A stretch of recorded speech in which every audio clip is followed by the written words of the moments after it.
Limbdi Dahod road પર બે bike વચ્ચે ભયાનક અકસ્માત, બે યુવાનો ગંભીર રીતે થયા ઘાયલ। નમસ્કાર, સહજ ન્યૂઝ સાથે હું છું ગોપાલ ભેસાણિયા।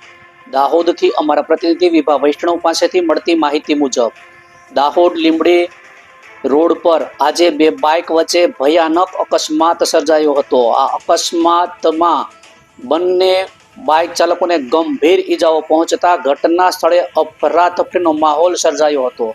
મળતી માહિતી મુજબ લીંબડી દાહોદ રોડ પર બે બાઇક આમને સામને અથડાતા અકસ્માત સર્જાયો હતો। અકસ્માત એટલો ગંભીર હતો કે બંને બાઇક ચાલકોને ગંભીર ઈજાઓ પહોંચી હતી। ઘટનાની જાણ થતાં આસપાસના સ્થાનિક લોકો દ્વારા તાત્કાલિક મદદ માટે દોડી આવ્યા હતા। સ્થાનિક લોકો દ્વારા તાત્કાલિક 108 ઇમરજન્સી એમ્બ્યુલન્સ સેવાને જાણ કરવામાં આવી હતી। ઇમરજન્સી 108 એમ્બ્યુલન્સ ઘટના સ્થળે પહોંચી હતી અને ઘાયલોને પ્રાથમિક સારવાર આપી વધુ સારવાર માટે નજીકની હોસ્પિટલમાં ખસેડવામાં આવ્યા છે, જ્યાં બંને ઘાયલોની હાલત ગંભીર હોવાનું જાણવા મળ્યું છે અને આગળની તપાસ હાથ ધરવામાં આવી છે। રિપોર્ટર વિભા વૈષ્ણવ, સહજ ન્યૂઝ, દાહોદ।